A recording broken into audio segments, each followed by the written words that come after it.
नमस्ते दोस्तों, आज हम चालू करने वाले हैं बिल ऑफ एक्सचेंज का टॉपिक। एस&T professional academy, learn from home, 8888906506।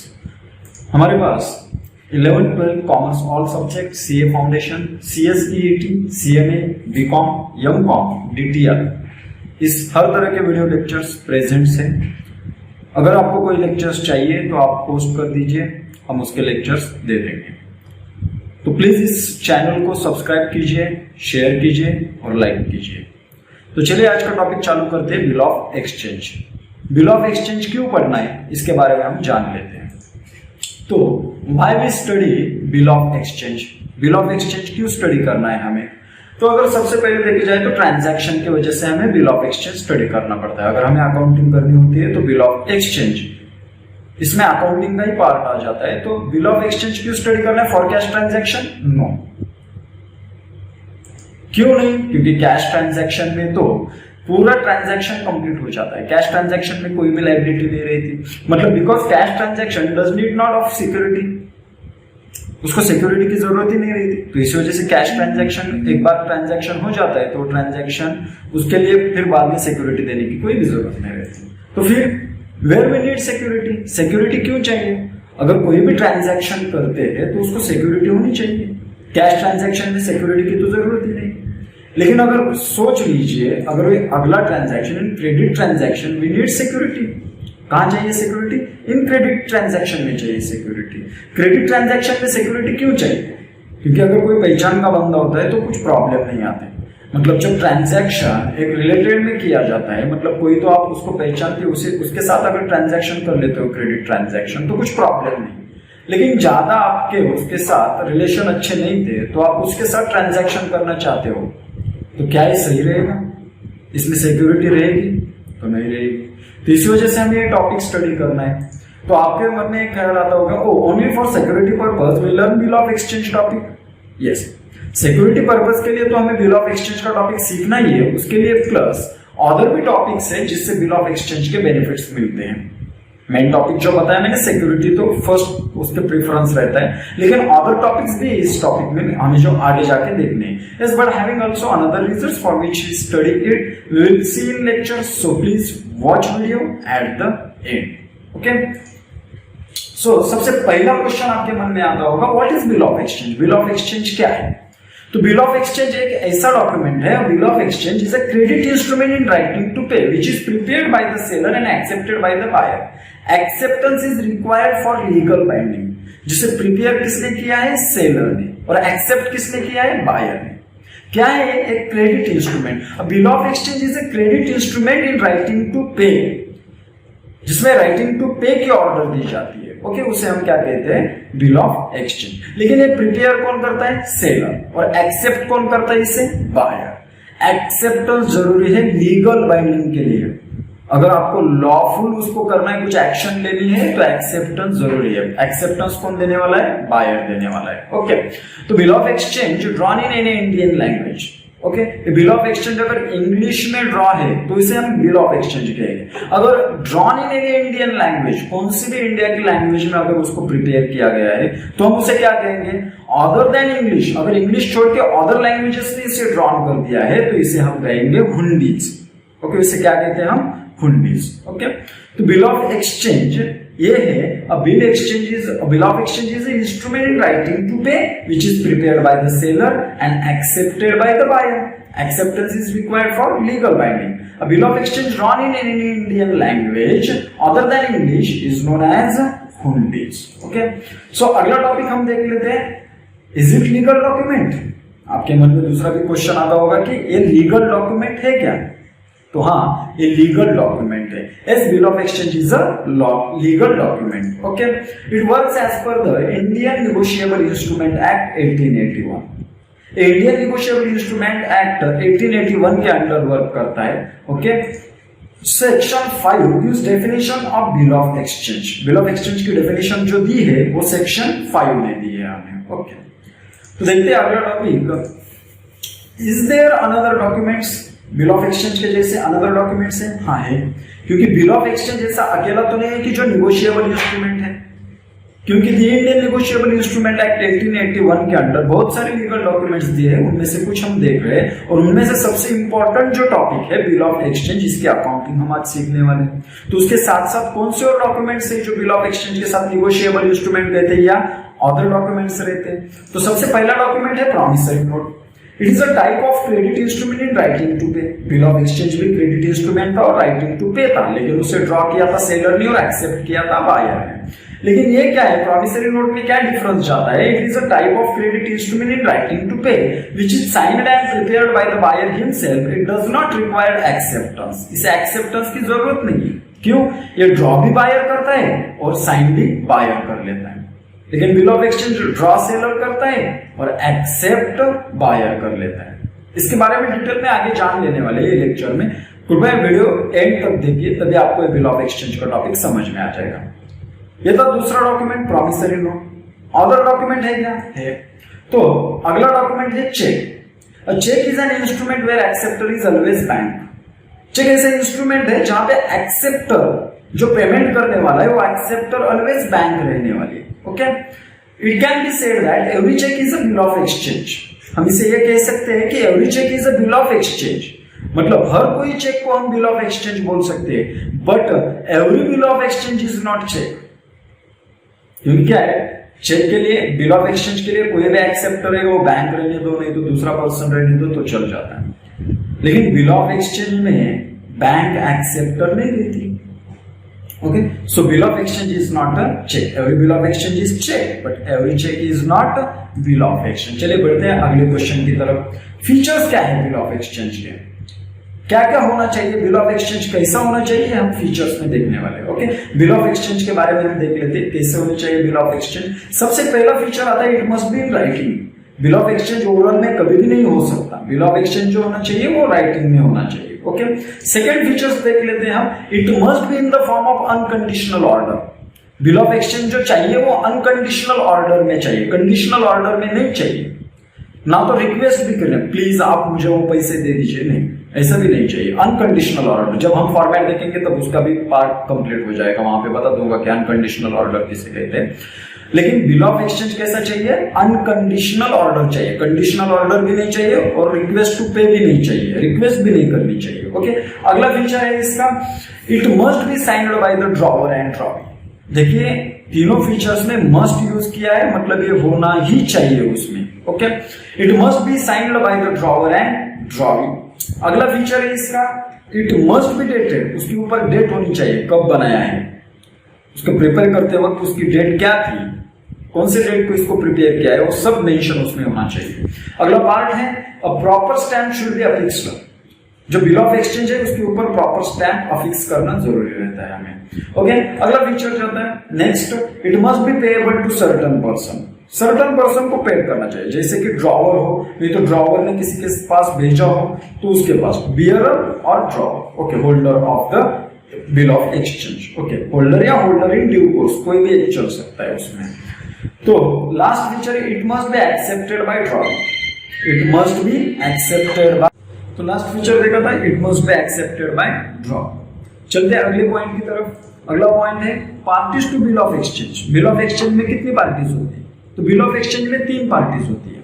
Okay, पहली पार्टी होती है drawer. Okay, drawer the seller of goods, जो पर्सन सेल करता है गुड्स को, लेकिन क्रेडिट सेल में चल जाता है। Okay, the person seller of goods also known as creditor. जो पर्सन सेल करता है उसको हम क्रेडिटर के नाम से भी जाने जाते हैं। The maker of the bill is known as drawer, और the person who draws the bill, जो बंदा बिल को ड्रॉ करता है उसे हम ड्रॉवर भी कह सकते हैं। ओके, और ये ड्रॉवर के पॉइंट ऑफ व्यू से अगर बिल को देखे जाए तो इसे बिल्स रिसीवेबल हम कहते हैं। क्या कहते हैं इसे हम? Bills receivable.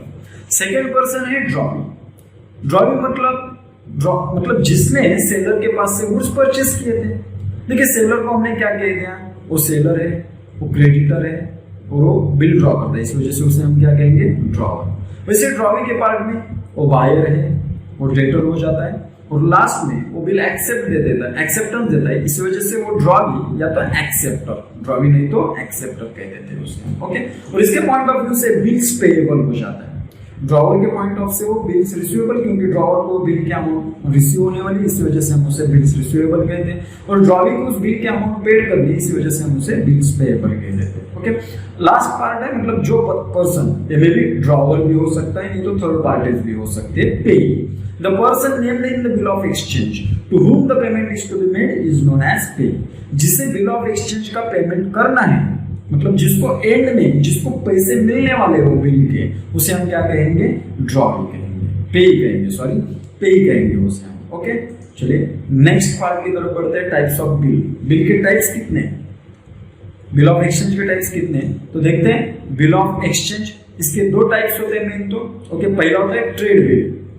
ट्रेड बिल मतलब क्या, जब कोई क्रेडिटर अपने डेटर के ऊपर बिल ड्रॉन करता है पेमेंट के लिए, तो उसे हम कहते हैं ट्रेड बिल। ओके, जब क्रेडिटर अपने डेटर के ऊपर बिल ड्रॉ करता है और उसे एक्सेप्टेंस मिल जाता है, उसे हम कहते हैं ट्रेड बिल। दूसरा पार्ट है एकोमोडेशन। एकोमोडेशन बिल मतलब क्या, सपोज ए और बी ऐसे दो फ्रेंड्स थे, ए को पैसे की जरूरत थी तो ए ने क्या कर दिया, बी के ऊपर बिल ड्रॉ कर दिया और बी को रिक्वेस्ट की तो इसको एक्सेप्टेंस दे दे, मैं इसे बैंक में जाके इससे पैसे ले लूंगा। क्या ऐसा हो सकता है? हाँ, हो सकता है, आगे देख लेंगे हम इसे। ओके, तो ये जो बिल प्रिपेयर किया फ्रेंड्स की हेल्प के लिए, इसे हम एकोमोडेशन बिल कहेंगे। इसे फॉर वैल्यू रिसीव वगैरह कुछ नहीं होती। सपोज बी को भी पैसे की जरूरत थी, 10,000 का बिल ड्रॉ किया था, दोनों ने 5-5 हजार रख लिए। ओके, ऐसा चल सकता है, चल जाता है। ओके, कुछ प्रॉब्लम नहीं है इसमें। फिर आगे एकोमोडेशन बिल के आगे तो एक भी टाइप्स नहीं है, आगे के जो टाइप है वो ट्रेड बिल के टाइप्स है, ट्रेड बिल ऑफ एक्सचेंज के टाइप्स है। Okay, trade bill of exchange के टाइप्स कितने हैं, तो 5 टाइप जाते हैं कुल मिला के। ओके, पहला जो टाइप जाता है वो England bill of exchange. BOE का मतलब क्या हो जाता है, बिल ऑफ एक्सचेंज। इंग्लैंड मतलब क्या, सपोज ड्रॉवर एंड ड्रॉवी दोनों भी एक ही नेशन के, मतलब एग्जांपल के तौर पे ले लेते हैं इंडिया। ड्रॉवर भी इंडिया का है, ड्रॉवी भी इंडिया का है, तो इसे हम कहेंगे इंग्लैंड बिल ऑफ एक्सचेंज। अगला पार्ट तो समझ में आया ही होगा, फॉरेन बिल ऑफ एक्सचेंज। मतलब एक पार्टी कोई तो आउटसाइड की रहती है, ड्रॉवर या ड्रॉवी। सपोज ड्रॉवर इंडिया का है, ड्रॉवी अमेरिका का है, नहीं तो ड्रॉवी इंडिया का है, ड्रॉवर अमेरिका का है, नहीं तो अदर कंट्री का, कौन से भी कंट्री का हो सकता है। ओके, तो इसे हम क्या कहेंगे, foreign bill of exchange. Next, bills payable on demand. ये जो अगले तीनों पार्ट्स है वो ड्यू डेट के हिसाब से है। ओके, मतलब जब हमें पेमेंट मिलने वाला है उस डेट के ऊपर हमें उसे कॉन्सेंट्रेट करना पड़ता है।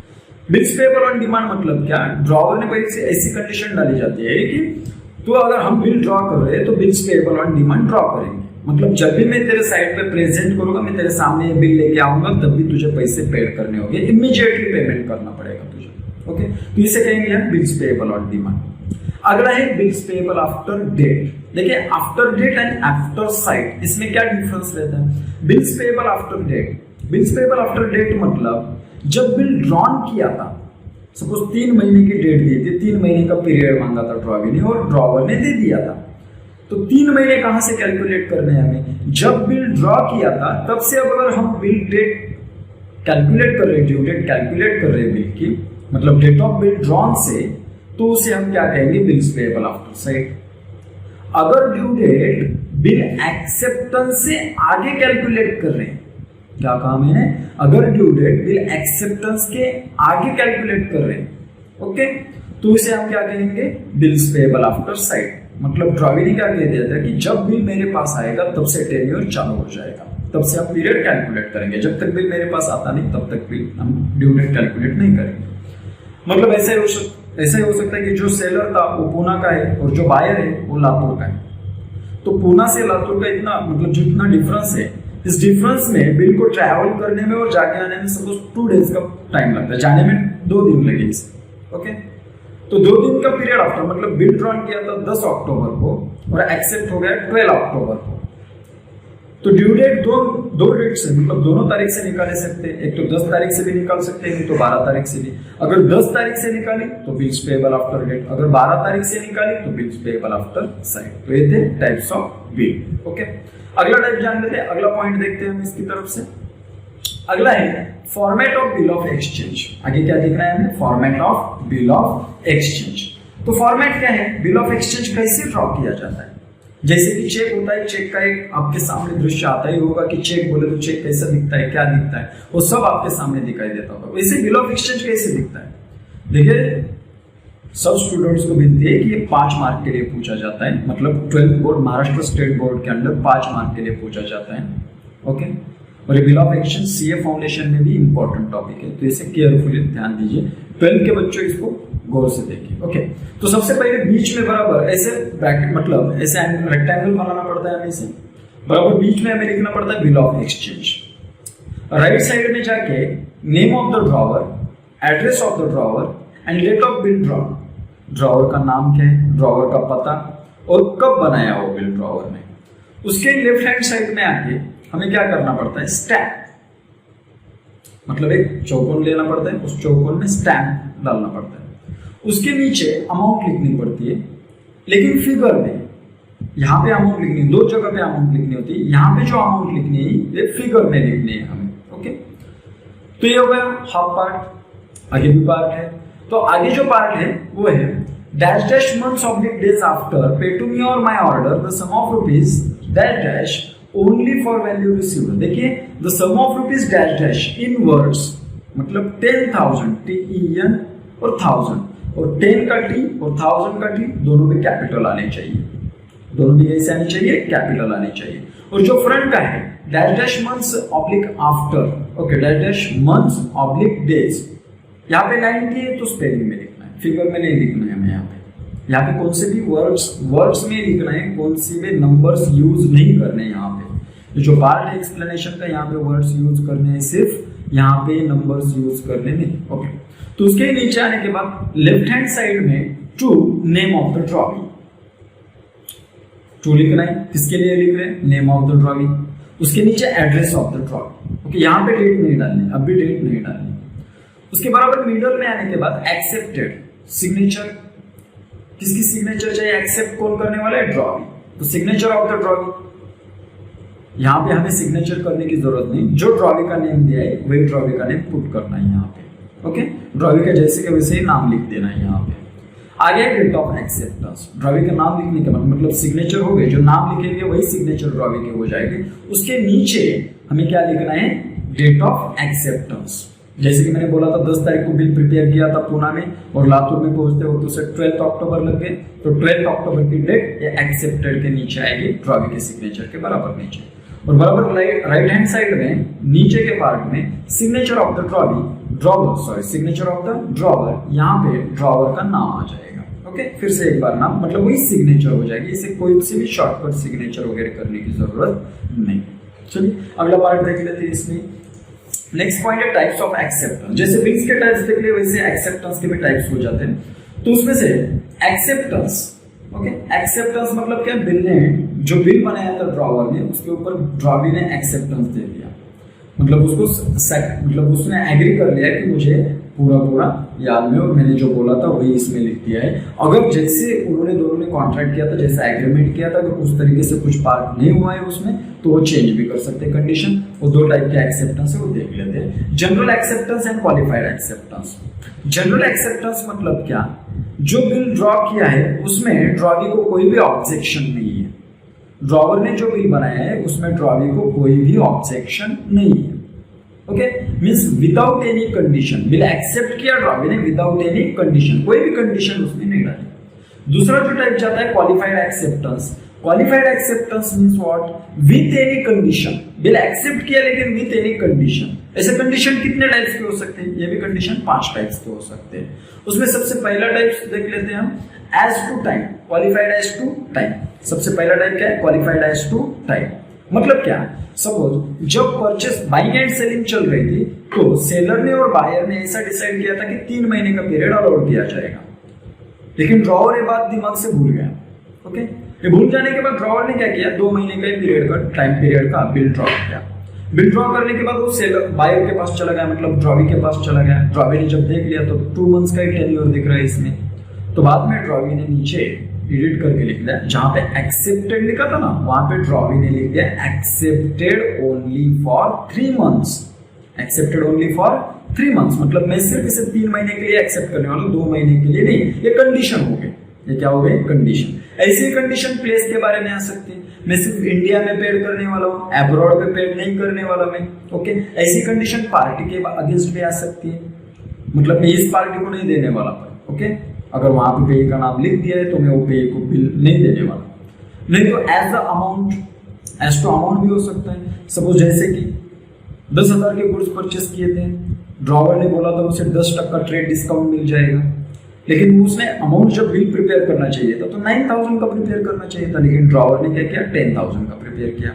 ड्रॉवी के पास चला गया, ड्रॉवी ने देख लिया बिल को तो उसमें 10,000 अमाउंट दिख रही, तो ड्रॉवी ने बाद में उसके ऊपर लिखते वक्त एक्सेप्टेड ओनली फॉर 9,000, जहां एक्सेप्टेड लिखा होता है ना उसके आगे कंडीशन लिख देते एक्सेप्टेड ओनली फॉर ₹9,000, ये हो गया क्वालिफाइड एज टू अमाउंट। और ऐसे ही बहुत सारे, ये 4 चीजों को छोड़ के अगर कोई अनदर कंडीशन इनपुट की है ड्रॉवी ने वहां पे पुट की है तो इसे हम क्या कहेंगे क्वालिफाइड एज टू कंडीशन, अगर अनदर कंडीशन हो जाती है तो ये थे 5 टाइप्स ऑफ बिल एक्सेप्टेंस के, क्वालिफाइड एक्सेप्टेंस के। First qualified as to time, second qualified as to place, third qualified as to party, fourth qualified as to amount and fifth qualified as to condition. बाकी general acceptance के कोई भी types नहीं है। Okay, चलो next देख लेते हैं पॉइंट इसमें क्या दिया।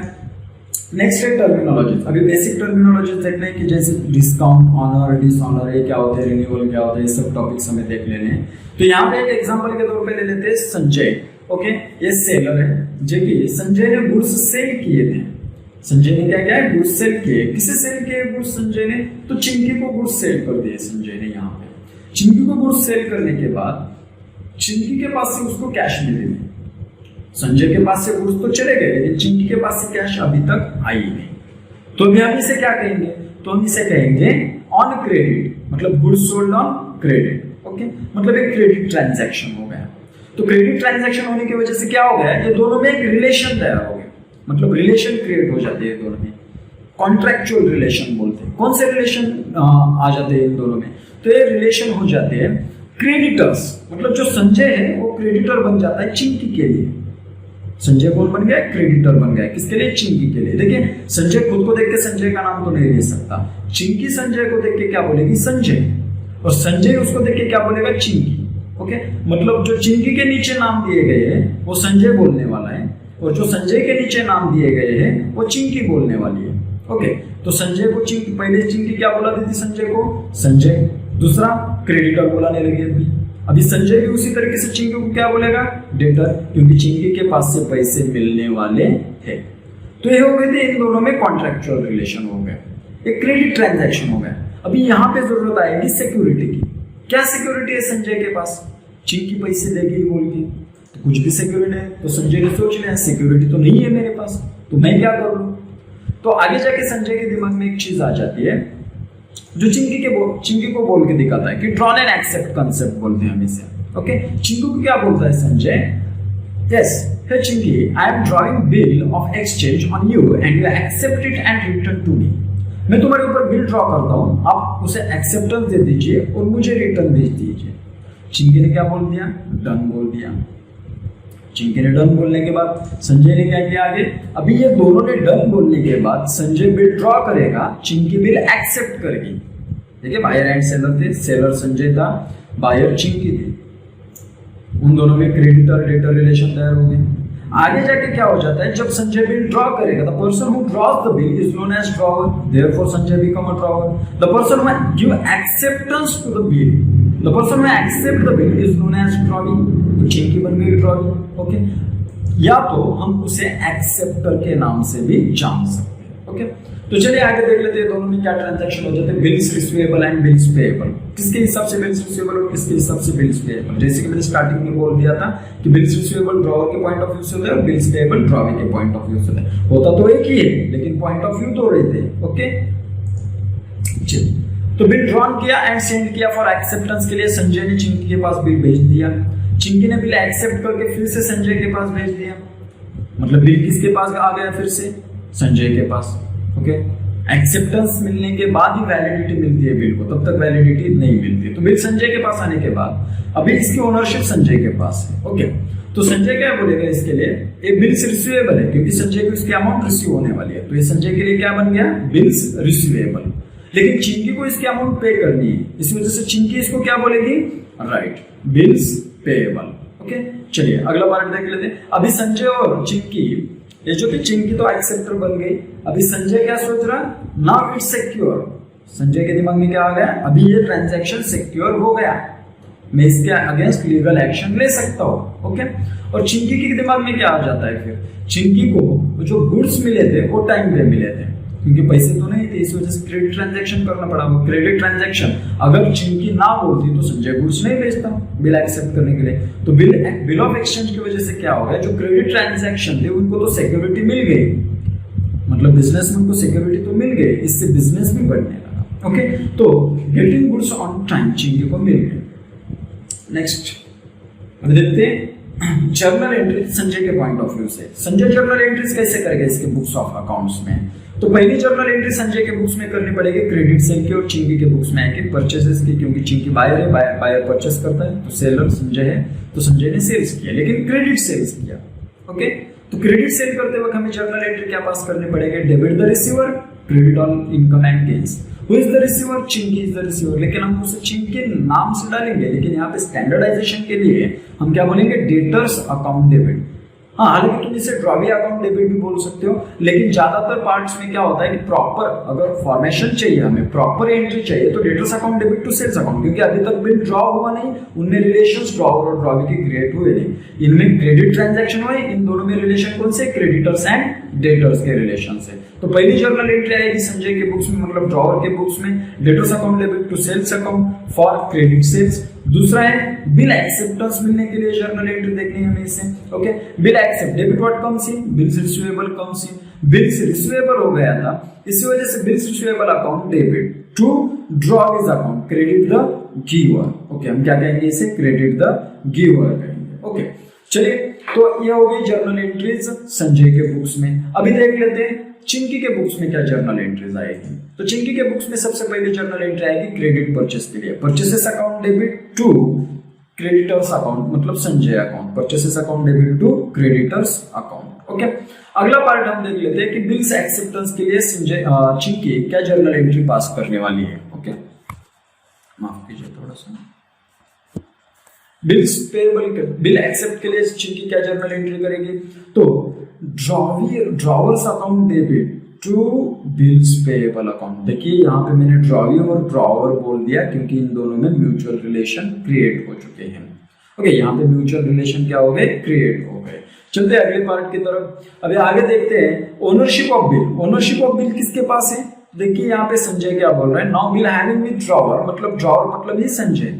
Okay, now we'll having with the drawer and also utilization decision taken by drawer। उसको किस तरीके से यूज करना है ये ड्रॉवर ही तय कर सकता है। ओके, इसमें ड्रॉवी का कुछ भी पार्ट नहीं आता, मतलब जिस तरीके से ड्रॉवर यूज करेगा वो सिर्फ रिलेशन किसके साथ रहने वाला है, ड्रॉवर के साथ रहने वाला है, ड्रॉवी के साथ कोई भी रिलेशन नहीं रहेगा। ये क्यों बता रहा हूं, क्योंकि सबसे जरूरी बात यही है।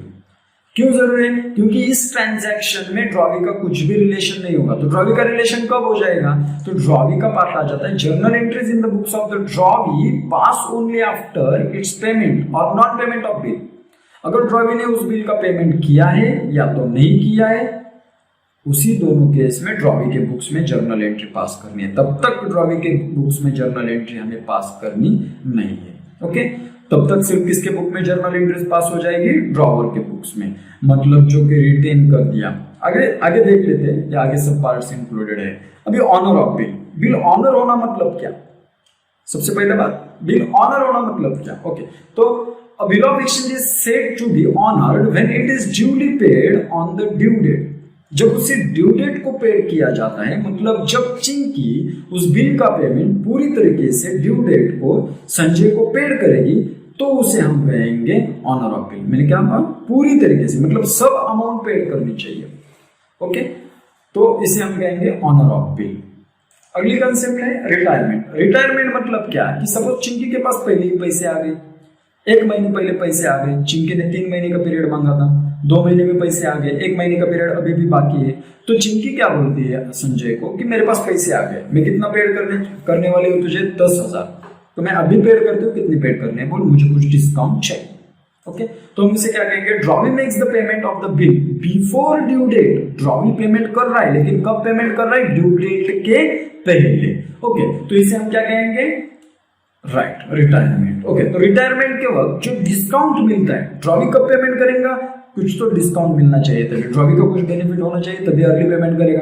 नहीं तो डिस्काउंट नहीं मिल रहा, अभी पेड किए तो भी 10,000 और एक महीने बाद पेड किए तो भी 10,000, तो ड्रॉवी 1 मंथ का वेट कर सकता है। अगर उसे कुछ बेनिफिट मिलता है तो ही ड्रॉवी अभी पेमेंट कर देगा। ओके तो अगला इसमें क्या क्यों बताया जरूरी पार्ट, क्योंकि जो डिस्काउंट ड्रॉवी को मिलने वाला है उसे हम रिबेट कहने वाले हैं। क्या कहने वाले हैं, उसे हम रिबेट कहने वाले हैं। ओके तो डिसऑनर अगली कंसेप्ट है डिसऑनर। डिसऑनर मतलब क्या, जैसे कि when payment is not made by the acceptor, acceptor means drawee, okay, of the bill on its due date. Due date को चिंकी ने बिल के पैसे पेड नहीं किए, या पेड किए लेकिन आधे पेड किए, फुल अमाउंट पेड की तो ही वो बिल ऑनर होता है, अदरवाइज पार्ट अमाउंट भी पेड की तो भी वो बिल डिसऑनर हो जाता है। ओके चलिए अगला पार्ट देख लेते हैं हम इसकी तरफ से।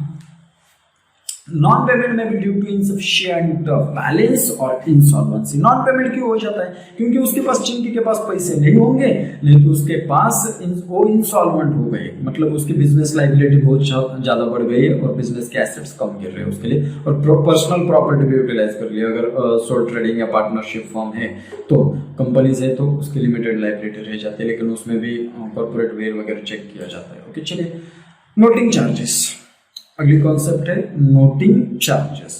नोटिंग चार्जेस मतलब क्या, क्यों देते हैं, तो इसके पहले के टर्म, मतलब इसके पहले जो पार्ट्स हमने सीन कर लिया था वो भी इंपॉर्टेंट पार्ट है। मतलब क्या, डिसऑनर, जब बिल डिसऑनर होता है तभी हमें नोटिंग चार्जेस पेड करने पड़ते हैं। अगर बिल डिसऑनर नहीं होता तो नोटिंग चार्जेस पेड करने की जरूरत नहीं है। मतलब बिल डिसऑनर होने के बाद ही हमें इसे क्या करना पड़ता है, नोटिंग चार्जेस पेड करने पड़ते हैं। ओके एक रीजन रिकॉर्ड करते हैं, नोटरी पब्लिक के पास जाते हैं, जैसे कि आप तहसील के वगैरह साइड में बैठे वाले देखते हैं कि कोई तो ब्लैक कोट वगैरह डाल के वो छाता वगैरह लेके जो बंदे बैठते हैं उससे नोटरी पब्लिक ऐसे दिखते हैं, नोटरी पब्लिक कहते हैं इसे हम। तो इन नोटरी पब्लिक वालों को कुछ ना कुछ तो हम रजिस्टर्ड करते हैं, अपना जो बिल ऑफ एक्सचेंज है वो क्यों डिसऑनर हुआ इसका रीजन हम उसके पास रिकॉर्ड करते हैं, उसे हम नोटिंग कहते हैं। उसके बाद में वो नोटिंग करने के बाद, वो लिख के लेने के बाद, रीजन लिख के लेने के बाद वो बिल ऑफ एक्सचेंज फिर से एक बार ड्रॉवी को भेज देता है। ड्रॉवी फिर भी पेमेंट नहीं किया तो मतलब नोटिंग बिल उसके पास रहने के बाद वो हमें प्रोटेस्टिंग सर्टिफिकेट दे देता है। प्रोटेस्टिंग सर्टिफिकेट मिल गया हमें तो फिर बाद में बिल उसको ड्रॉवी को भेज देता है, फिर से बिल रिटर्न आया तो ड्रॉवी के ऊपर मुकदमा चला सकता है। मतलब वो लीगल पार्ट, लीगल एविडेंस बोल के प्रोटेस्टिंग सर्टिफिकेट ले लेते हैं। तो इसके लिए कुछ वो फोकट में तो काम नहीं करता। ओके तो इसके लिए जो चार्जेस पेड करते हैं तो उस चार्जेस को हम क्या कहते हैं, noting charges. On dishonor of a bill, when this fact is brought to the notice of a notary public, it is termed as a noting of a bill. It is the fee paid to the notary public. It is the fee paid to the notary public for noting of dishonor of bill. Okay, noting करने के लिए मतलब record करने के लिए bill dishonour क्यों हुआ है, इसके लिए हमें क्या करना पड़ता है, उसे कुछ ना कुछ तो चार्जेस पेड करने पड़ते हैं। अगला टॉपिक देखते हैं इसमें trade money uses. Trade money मतलब क्या, जो बिल ऑफ एक्सचेंज है उसे ही हम ट्रेड करेंसी नहीं तो ट्रेड मनी कहते हैं। बिल ऑफ एक्सचेंज को ही हम क्या कहते हैं, ट्रेड करेंसी और ट्रेड मनी कहते हैं। ओके तो देखते हैं इसकी क्या यूटिलाइजेशन है। तो 4 तरीके से इसको यूज किया जा सकता है। सबसे पहले रिटेनमेंट, दूसरा डिस्काउंटिंग, तीसरा एंडोर्समेंट और चौथा बैंक फॉर कलेक्शन। भी आप बोलोगे सर डिटेल में बता दीजिए, तो चलते हैं आगे डिटेल में देख लेते हैं इसे। ओके तो सबसे पहला रिटेनमेंट, बिल रिटेन करना मतलब क्या, तो पहला बार drawee keeps the bill with himself till the due date and collects the payment from drawee on due date. Drawer क्या करता है, keeps the bill with himself till the due date, due date आने तक drawer वो bill खुद के पास रखता है और ड्यू डेट के दिन ड्रॉवर वो पैसे खुद कलेक्ट कर लेता है ड्रॉवी के पास से। इसे हम कहते हैं रिटेनमेंट ऑफ बिल। ओके अगर खुद के पास आए वाला बिल खुद के पास रखते हैं तो इसे कौन सी भी जर्नल एंट्री नहीं हो सकती। आप पूछोगे क्यों, अगर सपोज मैंने नीचे की जेब से 100 रुपए के नोट निकाल के ऊपर के जेब में रख दी तो ये ट्रांजैक्शन नहीं हुआ। वैसे मैंने खुद के पास का बिल खुद के पास रखता हूँ तो ये ट्रांजैक्शन नहीं होता, और जो ट्रांजैक्शन नहीं है उसे हमें बुक्स ऑफ अकाउंट्स में रिकॉर्ड करना जरूरी नहीं है। Okay no journal entry in the books of drawer and drawee की तो बुक्स में आने ही वाले नहीं। ये चारों transaction retainment, discounting, endorsement, bill send to bank for collection, ये चारों पार्ट्स ड्रॉवर करता है, ड्रॉवी करता नहीं। ओके, इस वजह से हमें ट्रांजैक्शन जो रिकॉर्ड करने हैं वो ड्रॉवर के ही बुक्स में रिकॉर्ड करने हैं, ड्रॉवी के बुक्स में नहीं। ये चारों के बाद में ऑनर डिसऑनर के ड्रॉवी के भी बुक्स में आ जाएंगे। चलते आगे डिस्काउंटिंग। डिस्काउंटिंग मतलब क्या?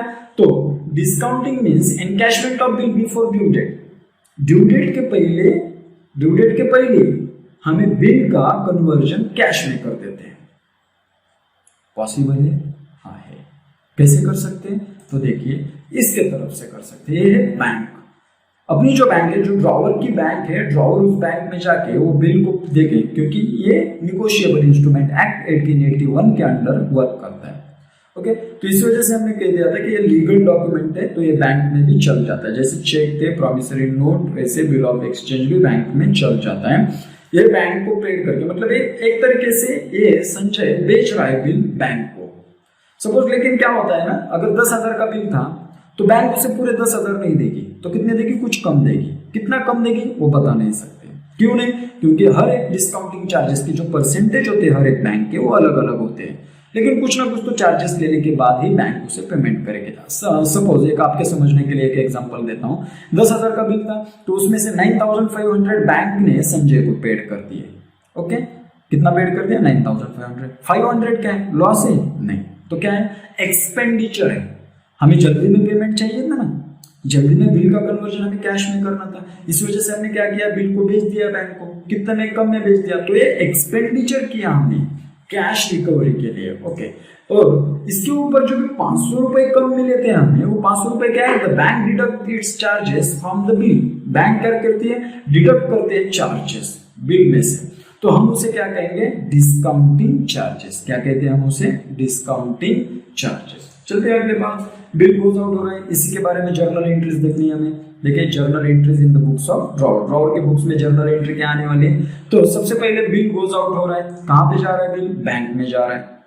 तो डेबिट में आएगा या क्रेडिट में आएगा? तो क्रेडिट में जाएगा। रियल अकाउंट को एप्लीकेबल होगा। Credit what goes out, what goes out? Bills goes out. और डेबिट में देखते हैं, debit what comes in? Cash comes in. Okay, तो cash account debit 9,500 to bills receivable account 10,000। Oh, problem आ गया। Sir, journal entry अभी तक तो हमने देख ली थी, लेकिन दोनों बाजू में 10,000 आना चाहिए ना। यहाँ पे 500 रुपए कम गिर रहे हैं। कहाँ पे गिर रहे हैं? कम। एक्सपेंडिचर हुआ था 500 रुपए डिस्काउंटिंग चार्जेस के लिए। तो जर्नल एंट्री क्या पास करनी पड़ेगी? Debit what comes in? Cash comes in. Cash account debit 9,500, discounting charges account debit 500, हो गए debit 10,000 to bills receivable account 10,000। ये जर्नल एंट्रीज पास करनी पड़ेगी हमें। देख लीजिए आगे। Cash account debit, discounting charges account debit to bills receivable account. Okay, तो ये जर्नल एंट्री पास करते हैं जब। अगला पार्ट है एंडोर्समेंट। एंडोर्समेंट मतलब क्या? जैसे हमारा पैसा किसी से आने वाला है, वैसे हम किसी को तो पेमेंट करने वाले हैं। हमें भी किसी का तो पेमेंट चुकाना होगा, उधार चुकाना पड़ेगा। ओके, हम भी किसी के पास से उधार लेते होंगे तभी आके बेच पाते। तो इस तरीके से ट्रांजैक्शन चलता है। जैसे कि WRC कंसेप्ट बोलता हूं मैं, होलसेलर, रिटेलर, कंज्यूमर। कंज्यूमर ने क्या कर लिया? रिटेलर के पास से उधार पे ले लिया और बिल एक्सेप्ट हुआ दोनों में। और रिटेलर ने क्या किया? होलसेलर के पास से ले लिया, तो वो होलसेलर को दे दिया। मतलब जो संजय दिख रहा है अभी आपके सामने, उसका भी कोई तो क्रेडिटर होगा, तो उसके जो पेमेंट करना पड़ेगा उसे हम क्या कहेंगे? एंडोर्समेंट करनी। वो पेमेंट के तौर पे इसने बिल ही दे दिया उसे। ओके, चलो देख लेते हैं। Endorsement means the transfer of bill और promissory note to another person. It is transferred on account of the settlement of bad debts and dues. Endorsement मतलब क्या? ट्रांसफर करते bill of exchange to another person को। क्यों transfer करते हैं? Settlement of debts and dues. हमें जो कुछ देना है वो सेटल करने के लिए, नहीं तो जो कुछ ड्यूज थे हमारे वो पेड करने के लिए हमें ये ट्रांजैक्शन करना पड़ता है। देखते हैं इसकी जर्नल एंट्रीज क्या है। Journal entry in the books of drawer. Okay, transfer bill to creditors oblique endorsing kind. जो बिल ट्रांसफर किया जाता है, जो बंदा दिख रहा है सामने, उसे बिल दे दिया था। किसने दे दिया है? संजय ने दे दिया है। ओके, मतलब ये जो बिल ट्रांसफर की प्रोसेस होती है इसे हम एंडोर्समेंट कहते हैं। ड्रॉवर के पास से चला जाता है बिल। ओके, जब बिल जाता है तो हम जर्नल एंट्री क्या करेंगे? Debit the receiver. Who is the receiver? सामने वाला बंदा, जिसे हम क्या कहेंगे? एंडोर्सी कहेंगे। To credit what goes out, bills receivable goes out, तो नॉर्मल जर्नल एंट्री हो गई। Bill endorsee account debit to bills receivable account. Okay, endorser मतलब कौन? The person who transfer the bill. अभी यहां पे आप देख लीजिए, हु ट्रांसफर द बिल, या Sanjay transfer the bill, whom transfer the bill, these persons, okay, in front of Sanjay. मग एंडोर मतलब एंडोर्सी कौन हो गया? The bill whom to be transfer, जिसे बिल हम ट्रांसफर करते हैं उसे हम क्या कहेंगे? एंडोर्सी कहेंगे। ओके, मतलब अगर संजय को देखा जाए तो संजय बन गया एंडोर्सी, और सामने वाले बंदे को देखा जाए तो हो गया एंडोर्सी। ओके, संजय बन गया एंडोर्सर, संजय, और सामने वाला बंदा बन गया एंडोर्सी। अभी देखते हैं संजय के नाम से एक एक ऐड होते गए, ऐसे कुल मिला के 4 नेम संजय को मिल गए। पहला तो संजय, जो भी ओरिजिनल नेम होगा उसका ओरिजिनल नेम ही सब तरफ यूज करने।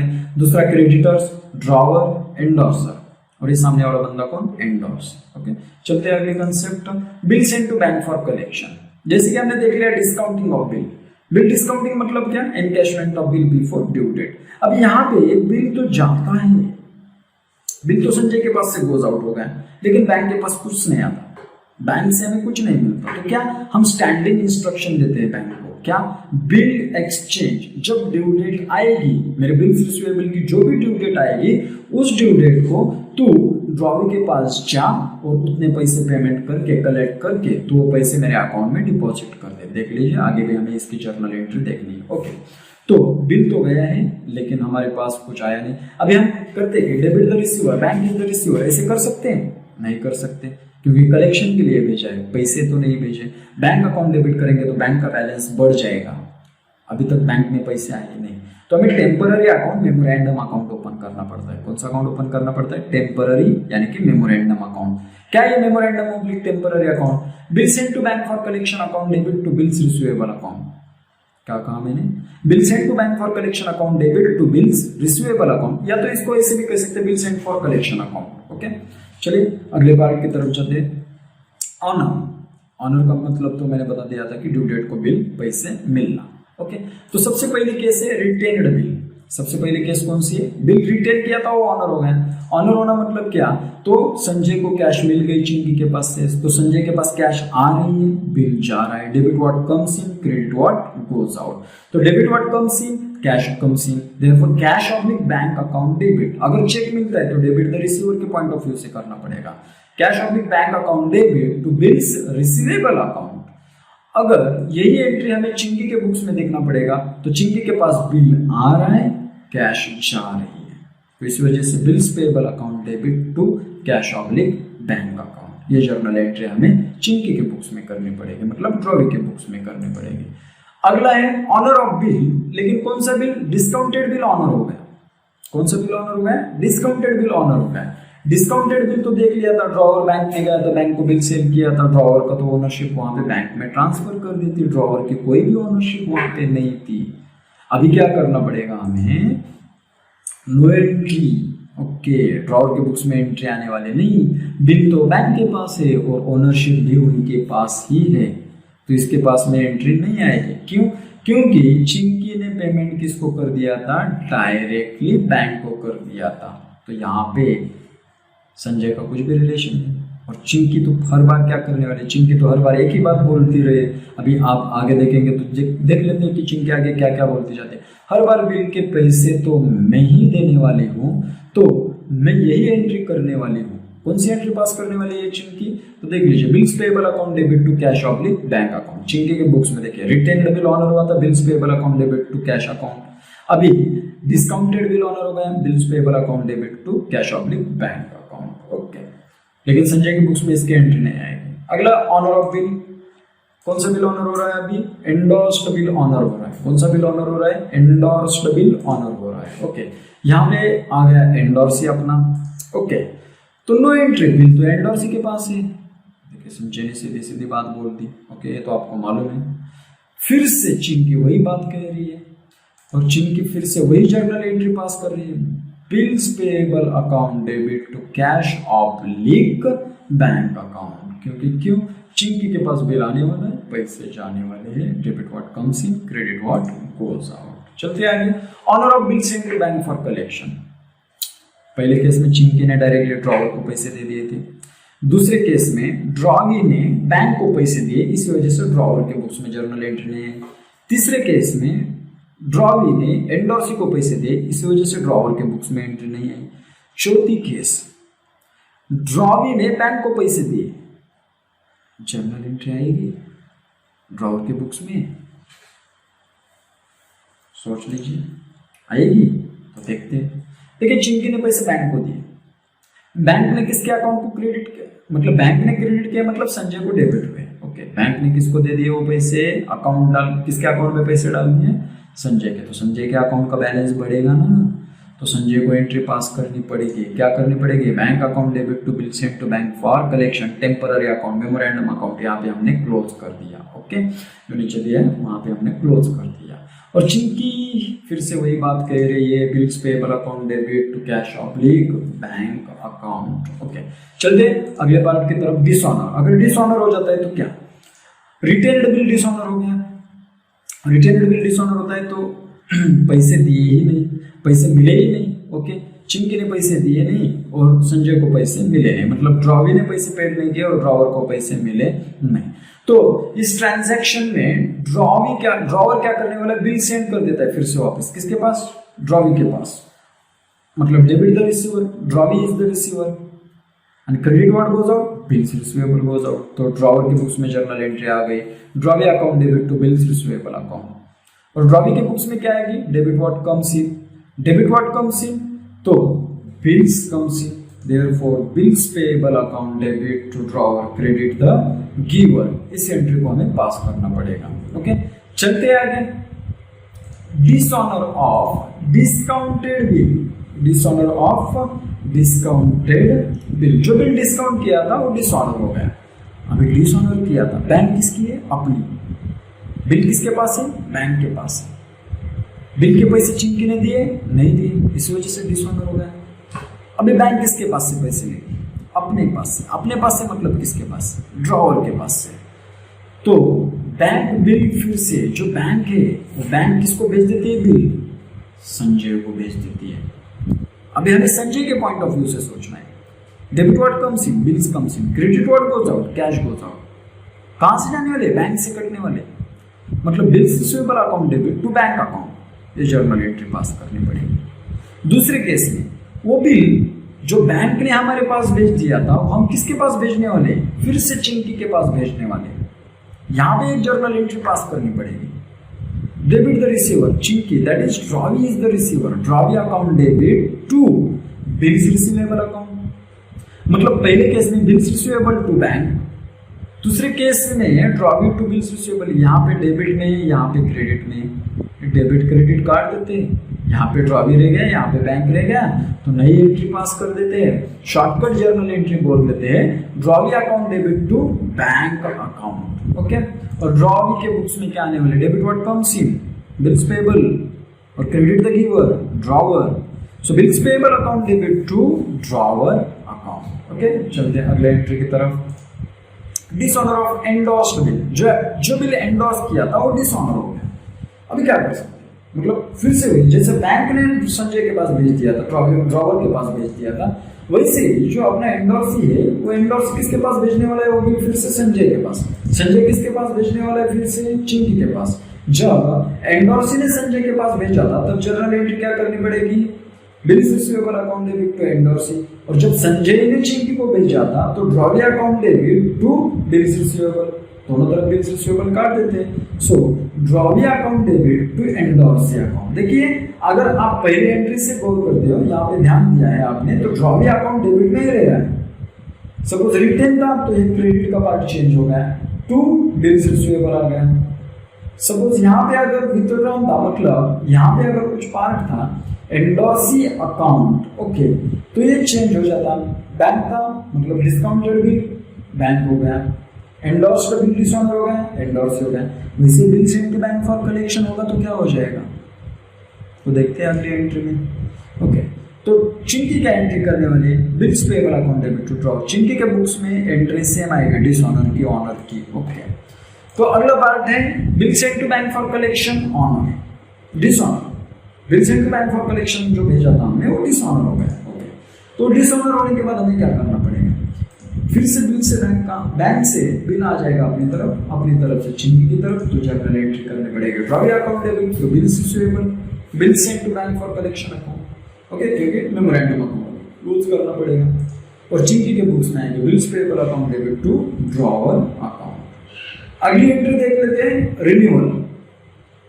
रिन्यू करना मतलब क्या? ओके, बिल रिन्यू करना मतलब क्या, तो देख लेते हैं यहाँ पे। In some cases the drawee may find difficult to honour bill on due date, drawee approaches the drawer with adequate request of extension of time for payment. मतलब ड्रॉवी रिक्वेस्ट करता है ड्रॉवर को कि मेरे पास पैसे नहीं है, मुझे टाइम बढ़ा के चाहिए, क्योंकि ड्रॉवी ने खुद को देख लिया, क्योंकि उसको मालूम होगा कि अपने पास पैसे नहीं, हम पेमेंट कर नहीं सकते अभी तक, तो इस वजह से अप्रोच कर रहे हैं ड्रॉवर को। तो ड्रॉवर क्या करता है, ड्रॉवर एग्री हो जाता है, लेकिन ड्रॉवर कुछ कंडीशन पे एग्री होता है, ड्रॉवर इजीली एग्री नहीं होता। Drawer agrees the old bill is cancelled and the fresh bill with the new returns of payments is drawn and duly accepted and delivered. This is called renewal of the bill. इसे हम क्या कहते हैं, renewal of the bill. तो first pass journal entry, dishonour journal entry पहिल्यांदा firstly अपने को हमें जो पास करनी पड़ेगी, पहले डिसऑनर की जर्नल एंट्री पास करनी पड़ेगी, उसके बाद में इंटरेस्ट की एंट्री पास करो। अभी इंटरेस्ट मिलने वाला है, किसे मिलने वाला है, ड्रॉवर। इनकम हो गया, किसके पास से मिलने वाला है, ड्रॉवी की, डेबिट द रिसीवर। इस वजह से ड्रॉवी को डेबिट में गया नहीं। यहाँ पे चौथा रूल आता है, अकाउंट में 4 रूल है, ध्यान दीजिए मेरी बात पे। अकाउंट में 4 रूल है, आपको 3 ही मालूम है, चौथा रूल मालूम नहीं है, वो मैं बता रहा हूँ वास्तव में। पहला रियल, दूसरा पर्सनल, तीसरा नॉमिनल, और चौथा जो जाता है वो एक्सेप्शनल। एक्सेप्शनल रूल बोल के भी एक रूल होता है, जहाँ पे debit the debtor, credit the creditor, ये एक रूल यूज करना पड़ता है। कौन सा rule, debit the debtor, credit the creditor. Okay, interest, drawee account debit to interest account, debit the debtor, drawee debtor है अपने लिए, to interest account. Interest account मतलब ये हमें रिसीव होने वाला है, और ड्रॉवी क्या पास करेगी, इसके लिए तो चिंकी के लिए तो क्या है, ये एक्सपेंडिचर, डेबिट और expenses, interest account debit to drawer account. Okay, चलते हैं अगली एंट्री पे। ये तो हर एंट्री में कहने वाला हो कि पहले डिसऑनर की एक एंट्री कंपल्सरी आनी चाहिए, उसके बाद में पार्ट पेमेंट की entry, cash oblique bank account debit to drawee account, debit what comes in, credit the giver, और drawer account debit to cash oblique bank account, debit the receiver, credit what goes out. आगे चल के acceptance, new bill accept की journal entry वही रहने वाली, bills receivable account debit to drawee account and drawers account debit to bills payable account. तो इतना part देख लिया था। कैलकुलेशन ऑफ ड्यू डेट, ये सबसे इंपॉर्टेंट पार्ट है। बिल ऑफ एक्सचेंज में हमें ड्यू डेट कैलकुलेट करने पड़ते हैं। 2 तरीके से ड्यू डेट निकाले जा सकते हैं, क्योंकि जब टेन्योर दिया जाता है तो किसमें दिया है टेन्योर, इसे हमें देख लेना पड़ता है सबसे पहले। Calculation of due date in months, अगर मंथ में दिया है पीरियड, तो when the period of bill is given in months, in this case the maturity date is calculated according to the calendar month. अगर पीरियड मंथ में दिया है तो मैच्योरिटी डेट हमें मंथ में ही निकालनी पड़ती है। अगर पीरियड मंथ में दिया है तो उसे कन्वर्ट नहीं करना चाहिए, किसमें, डेज में, ignoring the number of days in a month. Suppose आपको बोला गया था 1 महीने के लिए पेमेंट, मतलब 1 महीने के साइड पे दे दिया है, तो आप उसको 30 डेज में कन्वर्ट नहीं करना है, तो 30 दिन में कन्वर्ट नहीं करना है इसे। सपोज आपको 3 मंथ्स बोला गया, 90 डेज मत कीजिए इसको। ओके, मंथ में दिया है मंथ में ही रहने दो, डेज में दिया है डेज में रहने दो। ओके, तो देखते हैं कि example, 3 days of grace period are added, इसमें 3 ग्रेस डेज ऐड करने पड़ते हैं according to Indian negotiable instrument act की तरफ से। 3 ग्रेस डेज हमें दिए हैं, वो डेट मतलब 3 मंथ प्लस 3 डेज। ओके, इतना ऐड करना पड़ेगा। जैसे कि देख लेते हैं, for example, if a bill dated 4th May 2017 is payable 3 months after date, क्या बोला है, after date, not after sight. Okay, इस वजह से डेट ऑफ एक्सेप्टेंस यहाँ पे दी गई है। If a bill dated 4th May 2017 is payable on 3 months after date, 3 months after date का बिल था, तो हमें कैसे ड्यू डेट निकालनी पड़ेगी, 4th August टू सितंबर। ओके, मतलब sorry 4th May to 4th June 1 month, 4th June to 4th July 2 months, 4th July to 4th August 3 months। 4 August आ गए अपनी डेट, उसमें 3 ग्रेस डेज ऐड करनी, 4, 5, 6, 7। ओके, मतलब हमारी डेट क्या निकल आई, 7 अगस्त। ओके, जब हॉलीडेज या हॉलीडेज प्री अनाउंस्ड हॉलीडेज रहते हैं या इमरजेंट हॉलीडेज रहते हैं, तब क्या करना चाहिए? तो प्रीवियस डेज और नेक्स्ट डेज। ओके, प्री रहते जैसे कि 26 जनवरी या 15 अगस्त रहते हैं डेट, तो उसके लिए प्री डेज लेते हैं। अगर कोई इमरजेंट हॉलीडे है, कोई मर गया या कुछ चीज हो गई, तो उसके लिए नेक्स्ट डे ले लेते हैं। इतना ही है उसमें कुछ बताने की ज्यादा जरूरत नहीं लगती मुझे, हर किसी को मालूम रहता है, तो बेसिक कंसेप्ट रहते हैं। Okay, calculation of due date in days. अगर डेज में दिया है, ड्यू डेट कैलकुलेट करनी है डेज में। Okay, when the period of bill given in days, the maturity date will be calculated in days. This exclude the date of transaction but include the date of payment. देखिए, ये सबसे important बात है। किस बच्चों की क्या होता है, कुछ बच्चों की डेट पहले की डेट निकल आती है, कैलकुलेशन हमारा पूरा हिसाब से करते हैं, लेकिन सपोज जैसे कि आपने पहले एग्जांपल में देखा 7 अगस्त आने वाली थी, तो कुछ बच्चों की 6 अगस्त आती है। अगर डेज में दिया है तो ये क्यों होता है? क्योंकि वो बच्चे भूल जाते हैं, जो डेट दी है, बिल ड्रॉ की डेट जो दी है उसे छोड़ दो, और जो डेट हमें मिलने वाली लास्ट डेट जो है उसे उसको इंक्लूड करो, और डेट ऑफ बिल ड्रॉन को एक्सक्लूड करो। Okay, next 3 days of grace period are added in this case also. इसमें भी 3 ग्रेस डेज मिल जाते हैं। ओके, हर एक केस में मिल जाते हैं except demand bill, bills paper on demand. इसको डेज ही नहीं रहते, जब भी दिखाया तब, उसके बाद में 3 दिन ये नहीं चलता उसमें। Okay, for example, if bill dated 5th June 2017 is payable after 65 days, then the maturity date will be 25 days हो गए जून के। जून में रहते 30, 5 जून को बिल बनाया था, 30 में से 5 गए रहे 25। ओके, प्लस जुलाई के 31, प्लस कम गिर रहे नहीं ना अभी तक, तो 9 डेज हमें लेने हैं अगस्त के। तो ऐसे करके डेट क्या निकल आई? 9 अगस्त आ गई अपनी। कितने आई? 9 अगस्त। तो 9 अगस्त आने के बाद उसमें फिर से 3 डेज मिलने, 9 आ गए, 10, 11, 12 मीन्स 12 अगस्त 2017 ये हमारे ड्यू डेट आ गई in months. Okay, in days. Days को कन्वर्ट, एक बात इंपॉर्टेंट है यहाँ पे ध्यान दीजिए, डेज को कन्वर्ट नहीं करना मंथ्स में और मंथ्स को कन्वर्ट नहीं करना डेज में। ओके, ये बात इंपॉर्टेंट है यहाँ पे। तो चल रहे हैं, thank you for watching this video. This is the bill of exchange basic terminologies. अगर आपके पास कुछ क्वेश्चंस है, कुछ प्रॉब्लम्स हो गए, तो हमें कांटेक्ट कर लीजिए, कांटेक्ट नंबर वगैरह सब देते हैं। एसएनजी कॉमर्स अकेडमी में आपका फिर से एक बार स्वागत करता हूँ और बहुत बहुत धन्यवाद, आपने ये वीडियो एंड तक देख लिया। ओके, तो प्लीज इस चैनल को सब्सक्राइब कीजिए, शेयर कीजिए और लाइक भी कीजिए। ओके, हम ऐसे नए नए वीडियोस आपके सामने लाते रहेंगे। और इस बार हिंदी में बनाने की यह वजह है कि बहुत सारे पुणे के बच्चे जो थे उन्होंने बोल दिया था कि सर प्लीज़ हिंदी में बनाइए ना, हमें कुछ मराठी की प्रॉब्लम आ जाए।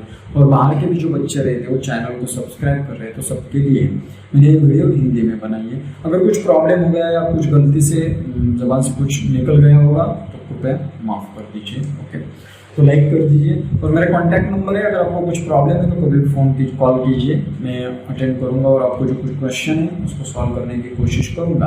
Okay, 8888906506 is my contact number. तो बहुत बहुत शुक्रिया दोस्तों, फिर से मिलेंगे नेक्स्ट लेक्चर में। अभी इसके प्रॉब्लम के साथ मिलते हैं अगले लेक्चर में। Okay, thank you very much.